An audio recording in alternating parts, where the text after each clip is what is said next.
Hey everybody, welcome back to BMW Vlog. I am here in the 2024 BMW M340i, 2024 model. This is the LCI. It's been out now for almost 2 years, and it's not exactly brand new, but I did want to go over and talk about this car because I think it's actually one of the best cars overall in BMW's lineup, and I don't think it gets quite the credit that it deserves.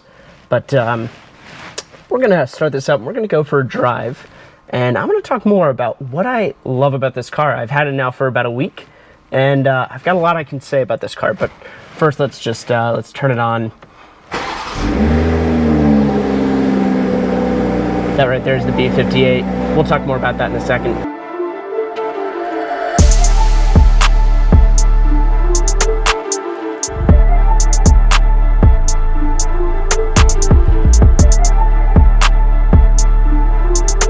Alright everyone, welcome into the M340i. Now this one has xDrive, so it is the all-wheel drive model, but I've spent about a week with the car now, and I've actually put over 800 miles on the car, so I've actually gotten to know it pretty well, and I've driven it not only every day just for commuting to work and back with my day job, but also everything from running errands and just kind of driving around Los Angeles. But then I've also actually been lucky enough to take this up into the canyons, and I'm actually going back up there right now. I want to take some photos as the sun is setting. But I've gotten to know this car pretty well, and I was a little bit surprised, but not too surprised when I got into this car, because the M340i is in an interesting position within BMW's lineup. It doesn't particularly stand out in any one way, shape, or form. It doesn't have the most horsepower. It doesn't have the most efficiency. When you look at it on paper, it's kind of this middle ground in their lineup with all of its capabilities and kind of what its intended function is. And what is the M340i? It is essentially the spicy 3 Series. That's not the full M car. Again, the M3 is incredibly capable, but the thing is, it's also quite a bit more expensive, and on top of that, it's a little bit more rough when it comes to actually driving on a day-to-day basis. It tends to be a little bit more track focused, and that's not what this car does.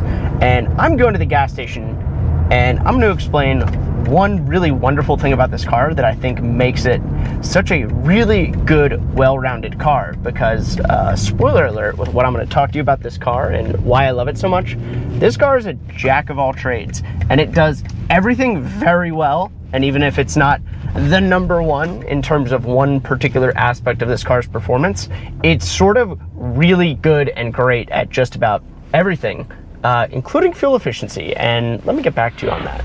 So I just got gas and we're good to go. I'm actually going to put this in Eco Pro mode, and we're going to get going here. All right.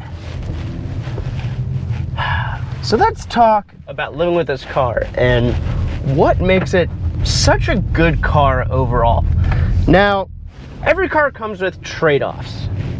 And again, that could be overall performance, power, efficiency, cost. Again, these are all kind of factors that come into car ownership and kind of overall car design when they're building a new car. Because you can make a car that is outstanding performance, amazing efficiency, cutting edge technology. You might be able to make something that is extremely efficient, but maybe the performance is lacking and it's not that fun to drive. Or again, there's all these trade-offs. You might make something that is very fun to drive and has amazing performance, but it might be terrible to live with every day, like some sports cars. I mean, that's kind of what supercars are known for. But this car is kind of like that Goldilocks, you know, that perfect porridge that is just right, not too hot, not too cold, just right. And I think that's what I've come to like about this car so much. Let's just talk about what this car is like to live with on a daily basis, just driving around town. And it's actually quite comfortable. There's not a huge downside when it comes to this feeling like it's too stiff or too rough around the edges. It's very comfortable. It's well damped. So again, the M340i, when it comes to its adaptive suspension, it's kind of tuned less than what you would get on like a full-fledged M car, which they're very stiff. But again, those are built to be taken on a racetrack. That's the main focus of the car. That's what you know you're getting into when you're getting an M3. This has a very nice breadth when it comes to the adjustments that you can make between comfort, sport, and sport plus. Sport plus, yeah, it gets very stiff and it's quite fun on a mountain road, or actually this is something you could probably take to a track. But just puttering around town in comfort mode, I think the damper settings are actually really well tuned for just overall comfort. All right, so let's talk about living with the M340i and what makes it such a wonderful car and why I love it, and it's actually become one of my favorite BMWs that they currently make. And there's a few different reasons. What I will say about this car is, again, on paper, you're not going to see anything that stands out as being one of the best. It has a very good mixture of parts that make it really good at a lot of things, but again, it's not going to be like that number one in terms of power or efficiency or price point or anything like that, but it is a good value, and we'll get into that. But one thing that I really do like about this car is it's kind of a jack of all trades, and that if you can only get one car that you want to do a lot of things well, that's what this car really excels at. The measure of a good car is not just simply how good its best attributes are, it's what are the downsides, what are the trade-offs that you have to deal with in order to get those benefits with a car. And when it comes to the M340i, I'm finding that over the last 800 and I believe like 20 some miles that I've driven this car, I'm not finding huge downsides. As a matter of fact, I'm finding very little.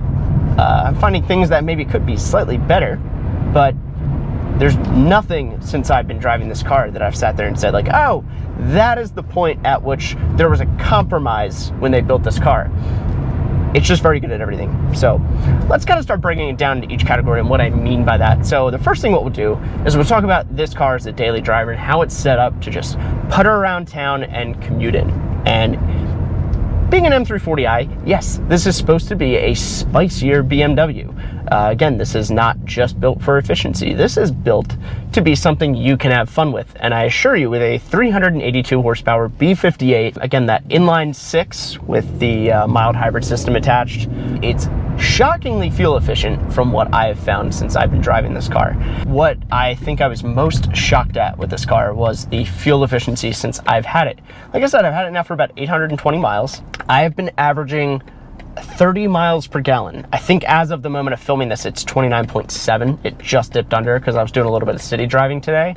But when you're on the highway, I'm finding I can very easily get between 33, 34 mpg without even really trying. And then if I put it in Eco Pro mode, it's very easy to see 36 to, on two occasions, slightly over 40 miles per gallon on the highway, which is incredible. I mean, that is amazing fuel efficiency. And mind you, this is the all-wheel drive model. If I had the rear-wheel drive model, there's a good chance you could probably see another 1, 2, or 3 mpg on top of that. So for a 380 horsepower sports sedan, that's incredible efficiency. The mild hybrid system is basically a starter generator motor that is attached to the transmission of this car. And what that does is it does a couple different things. One, you don't need a belt anymore for a lot of the auxiliary systems. That takes over for this. And what it does is, as you're driving this car, when you need to, say, come to a stop at a stoplight, normally your car just sits there idling and it just burns gas, but you're not moving anywhere. That actually decreases your efficiency by quite a bit because you're burning gas, but you're not going anywhere. This, you can shut the entire engine off. It'll still run the AC while you're at a stoplight. And that's one efficiency gain that you can get there. But when it comes to the efficiency that you really see while driving with a mild hybrid, the number one thing that it does, and I found this fascinating because it works so seamlessly, is that this can decouple the engine from the transmission, from the rest of the drivetrain, and allows the car to coast. So essentially you're just shutting off the engine when you are off the throttle. So right now I'm off, essentially just letting the car coast. And there's a little symbol that comes up here and it'll show when you're coasting. It's kind of an arrow going through the car, and it basically lets you know, hey, your engine's off right now and your car is just kind of gliding. And because it's able to decouple the engine from the transmission, what that is doing is it's basically preventing a lot of those drivetrain losses, kind of what they call engine braking, that you normally get when, you know, you would normally be coasting. You know, you notice your car typically starts slowing down a little bit when you're off throttle on the highway. Not with this. You let go and your car just kind of keeps rolling along. So between the great gearing and the introduction of a mild hybrid system, you can have a very capable, fun sports sedan that is still shockingly fuel efficient. For the LCI, do have iDrive 8, so we have this wonderful 12.4-inch driver's display and then roughly 15-inch central display here. And overall, I would say it's actually really great and I enjoy using it, with one caveat. There is space down here for another row of buttons. And up here is the climate control. And it's very annoying because if I want to change the fan speed, I have to click this, and then I have to wait, and then I have to go, and I have to change it in there. And I have to click this down again. So I have to push 3 or 4 buttons on, or excuse me, I have to touch the screen 3, 4, or 5 times just to get what I want to change the fan. Whereas if I was able to say, just turn a knob here or touch a button, I would much rather do that. That's really easy and that's safer, I would say. Once you set up and learn how to use your shortcuts, it's very easy because then you just scroll down, click on which one you actually use the most, and then just scroll back and then you're good to go. So nice and easy, I love it. Fairly simple, and it's a beautiful display. I will say I've had no issues being able to see this during the day or at night. It's just very easy to read. It's very bright during the day, but at night you can also turn the brightness down enough to the point where it's not overly distracting. I am on a road known as Angeles Crest Highway. I know it very well. It's probably one of the best driving roads in the entire country. How is this car on a back road like this? Shockingly good is the answer. One of the things I'm most impressed with are twofold. One, again, this powertrain is just wonderful. I mean, it is wickedly quick. The acceleration you can get out of this thing is just awesome. It really is. I'm hugely impressed with the B58 powertrain, tied in with this mild hybrid system and tied in with the CF 8-speed transmission. I mean, it's a wonderful combination. But the other two things that I think I'm most shocked about is the amount of grip that I get from this car. The tires on this, they're 225 in the front and they're 255 in the rear, so they're not absurdly wide tires. There are cars today that have 305 width tires as standard for the higher performance cars, but despite these being fairly small tires, I'm getting quite a bit of grip with them. I've found lateral grip is not much of an issue with the car. You can put up a pretty good pace in this car here without much of a problem. It handles corners very well. And the other is the xDrive all-wheel drive system. It's a rear-based all-wheel drive system, so it still feels very much like a rear-wheel drive classic 3 Series sedan. Where the difference is what I'm noticing is as you kind of approach the limits of this car when it comes to kind of grip, if you're driving a little bit more spiritedly, you do notice a hint of understeer as opposed to oversteer. And again, that could be viewed as a pro or a con. I don't mind it. And the reason is, when it comes to the driving characteristics of the car, when it has just a hint of understeer, you know, at the limit of adhesion, it makes the car feel very stable. You can really build a lot of trust and confidence with that. And again, it just kind of, you put your power down as you've passed the apex on the turn, and it just puts the power down and just kind of goes.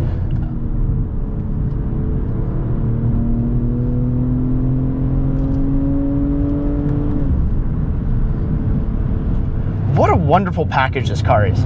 Again, if you only can have one car, either because of cost or, again, parking constraints, maybe you live in a city, this does everything so well, I don't know why you would want another car. If you want to take this to the track, you probably could. If you want to enjoy this on a nice back road, you could. With all-wheel drive, you could drive this in inclement weather, no problem. In terms of value, whew, for something that is sub $70,000 in a world where the average car is now $50,000, this is a really good value. This is if you want an M3, but you also want something that's a bit more livable and a bit more civilized on a day-to-day basis that would probably be better on a road trip or better to commute with. And this does all of those things.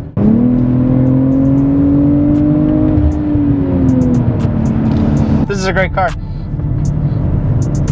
I had to give it back tomorrow and I don't want to. I want to keep this. I really do. Thank you all so much for watching. Don't forget to like and subscribe. Good car. Good car. Oh.